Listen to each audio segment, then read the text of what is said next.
The biggest news to emerge from the parade was the hot mic moment, the discussions between Xi Jinping and Putin about immortality and the possibility of living to 150 years old through organ transplants. That conversation dominated headlines. But here's the question. How could China's state TV network allow such a private conversation to leak?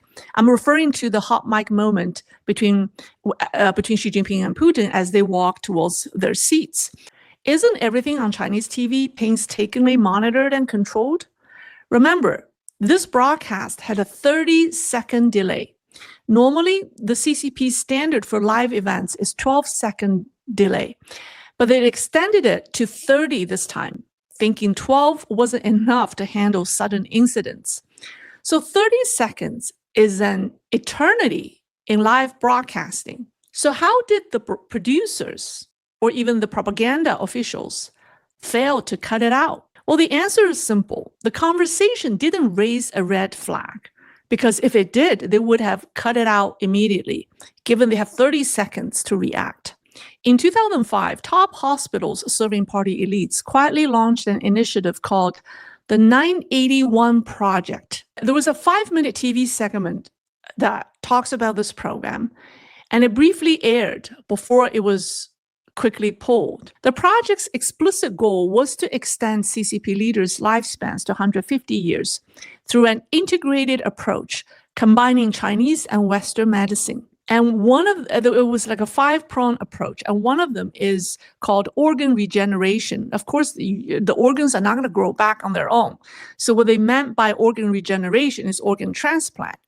So the unspoken method of CCP officials anti-aging, or their anti-aging method, is through transfusion of young plasma or plasma transfusions from 20-year-old armed police or college students, and organ transplant using the healthiest young bodies. So going back to the question, how come the producers didn't catch this?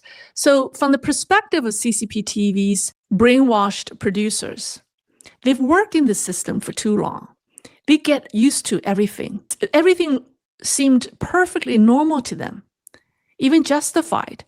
For leaders to chat about longevity through organ harvesting, they didn't expect the world to react. They think we're crazy to react to that. The entire CCP system has come to see the atrocity of killing people for their organs as merely a medical necessity. And that's today's tragedy in China. Crimes committed without awareness of their gravity. That's why the producers didn't react in time. Actually, they did react. They cut away the visuals, but leaving the audio on. So Putin and Xi Jinping's exchange only confirmed what many people already knew. China's organ transplant industry is booming, or has been booming, catering to the world's rich and powerful. For foreign VVIPs and dignitaries who cannot be bought with money, women, or fame, the CCP has leveraged its so-called institutional advantage to win them over, often offering them longevity or life-saving interventions through organ transplants. One well-documented case involves the son of this man, but this was actually taken from a meeting he held with Xi Jinping on September 20th, 2024.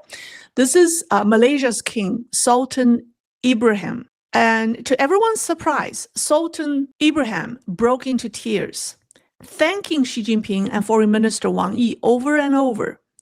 Yet the Chinese officials who were present looked awkward, and Chinese media later did not say anything, but the Malaysian press reported it.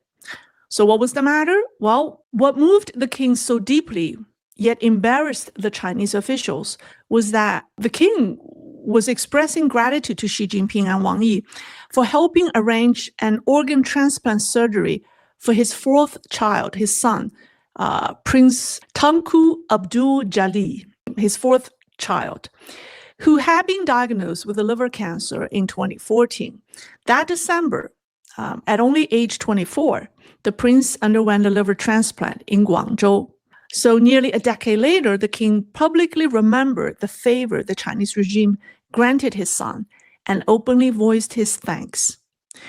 In recent years, while Beijing has been selling the world on slogans like the Health Silk Road and a community of shared future, there's been a far darker story hiding underneath. And it's what I call organ diplomacy. So here's what it means. So foreign politicians and officials have been flying into China, not for business deals, but for organ transplants. Behind the scenes, the regime is treating the lives of its own young citizens as bargaining chips, turning organ transplants into diplomatic gifts to curry favor with powerful foreigners. So take Malaysia, for example. As far back as 2016, one of its newspapers, it's called the Daily Express, reported that a member of parliament, whose last name was Radin, went to China multiple times for medical treatment and eventually got a kidney transplant there. And then let's take a look at Kazakhstan. According to Radio Free Asia, a top Kazakh official received a kidney transplant at Beijing's Elite 301 military hospital. This is the hospital that treats Xi Jinping and other top leaders. From application to surgery, the whole process took less than a month. In the West, you'd be waiting years for an organ that matches because you can't predict casualty, right? Transplant surgeries cannot be pre-scheduled because you don't know when there's an organ available. But in China, they are pre-scheduled. So the only explanation is that there's a live stock waiting to match the patient. So what does that tell us? Beijing's diplomacy isn't just about trade or infrastructure or Belt and Road. It is about life and death, literally trading in human organs from healthy young people to win influence on the world stage. So now let's talk about Henry Kissinger. He was one of Beijing's staunchest supporters. People say he served the U.S. government for just 5 years, but served Beijing for 50. He lived to 100 years old. How did he achieve such longevity? According to Chinese claims, Kissinger underwent 6 organ transplant surgeries in China. After he died, the CCP angrily denied this. The CCP doesn't always deny things, but its denial of Kissinger's organ transplants was like wild. And it lashed out at the spiritual practice Falun Gong and accusing it of defamation. The irony is that Falun Gong is the most persistent and credible source in exposing forced organ harvesting. They're the first one who broke the news. They broke the news on April 20th, 2006, when Hu Jintao visited the White House and met with President Bush. Now, Falun Gong held a press conference in McPherson Park right behind the White House on that day. 2 witnesses came forward. So for the past 2 decades, Falun Gong has been the loudest voice exposing the CCP's organ harvesting crimes, alongside Uyghurs and other victims. And they have published detailed reports and documentaries. Now, Beijing's furious abnormal denial of Kissinger's surgeries and their smear campaigns against Falun Gong only strengthen the credibility of the claim. If anything, Henry Kissinger's surgeries were real. Now, with the rise of big data under a repressive regime, this atrocity has extended beyond dissident groups. It has become systemic, targeting ordinary Chinese citizens. Most of the victims are young college and high school students whose organs are especially coveted. In the past couple of years, there's a trend that young veterans in their 20s went missing. In 2024, more than 3 million people in China go missing. Are we really to believe that in a country blanketed with surveillance cameras and facial recognition technology, the state simply loses this many people? The truth is, this crime began under Jiang Zemin with the persecution of Falun Gong, has since been industrialized and commercialized under Xi Jinping. Today, the entire Chinese population is treated as a pool of livestock waiting to be matched with wealthy patients. In 2006, Hong Kong's Phoenix News ran an expose revealing that tens of thousands of foreigners were flocking to China for organ transplants. Guess who led the way? South Koreans, followed by Japanese, Indians, Malaysians, Saudis, Egyptians, Pakistanis, Omanis, Americans, Canadians, Israelis, and people from Hong Kong, Macau, and Taiwan. The number of South Koreans who go to China to do organ transplant surgeries is so high that in 2017, South Korea's largest newspaper, Chosun, and its TV, so it's called TV Chosun, aired a shocking documentary called To Kill for Life. It drew on surveys of 20,000 South Koreans who had traveled to China for transplants.